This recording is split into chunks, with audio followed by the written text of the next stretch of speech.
আবার জমজমাট হয়ে উঠেছে চলচ্চিত্র শিল্পী সমিতির প্রাঙ্গণ। বইতে শুরু করেছে নির্বাচনী হাওয়া, কারণ বর্তমান কার্যনির্বাহী পরিষদের মেয়াদ শেষ হচ্ছে আগামী 24 এপ্রিল। নিয়ম অনুযায়ী 3 মাসের মধ্যে নির্বাচন আয়োজনের বাধ্যবাধকতা থাকায় ইতিমধ্যে সরব হয়ে উঠেছে এফডিসি। কে আসছে নতুন নেতৃত্বে তা নিয়ে চলছে আগাম জল্পনা। বিস্তারিত মাজহারুল তামিমের প্রতিবেদনে। 2 বছরের দায়িত্ব শেষে বিদায়ের পথে বর্তমান কমিটি। সভাপতি মিশা সওদাগর ও সাধারণ সম্পাদক ডিপজলের নেতৃত্বাধীন পরিষদের মেয়াদ শেষ হচ্ছে 24 এপ্রিল। গঠনতন্ত্র অনুযায়ী জুলাইয়ের শেষ কিংবা আগস্টের শুরুতেই হতে পারে নতুন নির্বাচন। নির্বাচন ঘিরে ইতিমধ্যেই জমে উঠেছে আলোচনা। সবচেয়ে বেশি আলোচনায় রয়েছেন চিত্রনায়িকা রুমানা ইসলাম মুক্তি। শোনা যাচ্ছে সাধারণ সম্পাদক পদে লড়তে প্রস্তুতি নিচ্ছেন তিনি। এমনকি তার নেতৃত্বে একটি প্যানেল গঠনের কথা উঠছে, যেখানে সভাপতি হিসেবে থাকতে পারেন মিশা সওদাগর। আমাদের প্যানেলের চমক অবশ্যই থাকবে, এবং আমরা যাদেরকে রাখবো আমাদের প্যানেলে যারা থাকবেন তারা অবশ্যই দক্ষ শিল্পীরাই থাকবেন, এবং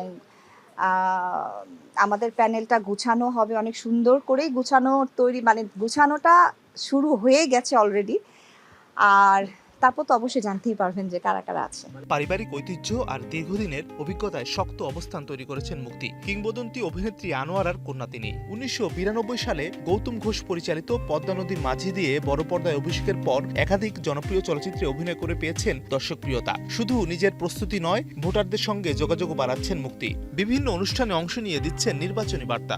আমি চাই প্রত্যেকটা শিল্পী এখানে আসবে, জুনিয়র সিনিয়র বলে কোনো কথা না, সব শিল্পীর সম্মান এখানে সমান দেওয়া উচিত। সিনিয়র যারা মায়ের ক্যারেক্টার করেছে এ পর্যন্ত, বাবার ক্যারেক্টার করেছেন, তাদেরকে এখানে নিয়ে আসবো। একটা মাসে একটাও যদি এরকম প্রোগ্রাম আমরা করি একসাথে, ওনারা হলে না তখন হবে কি যে একজন আরেকজনকে দেখলে তখন অনেক স্মৃতি মনে পড়বে। অন্যদিকে পাল্টা প্যানেলের প্রস্তুতি চলছে। শিবাশানুর নেতৃত্বে একটি প্যানেল গঠনের আলোচনা রয়েছে, যেখানে সাধারণ সম্পাদক পদে লড়তে পারেন জয় চৌধুরী। আমাদের প্রত্যাশার জায়গা হচ্ছে, আমরা তো সবাই নির্বাচনের আগে বলি যে আমরা আসলে অনেক কিছু করব, কিন্তু সময় সুযোগ অনেক কিছু আমাদের অনুকূলে থাকে না, যার জন্য আমরা অনেক সময় অনেক কিছু করতে পারি না। বাট এবার আমরা যারা আছি, এবার আমরা যে পক্ষই যে কয়টা প্যানেলই হোক না কেন, আমরা সবাই খুব আন্তরিক। সব মিলিয়ে চলচ্চিত্র অঙ্গনে এখন নির্বাচনী হাওয়া বইছে। শিল্পীদের প্রত্যাশা, যোগ্য নেতৃত্বই তুলে আনবে তাদের অধিকার ও কল্যাণের নতুন দিগন্ত। Mazharul Tamim, star entertainment.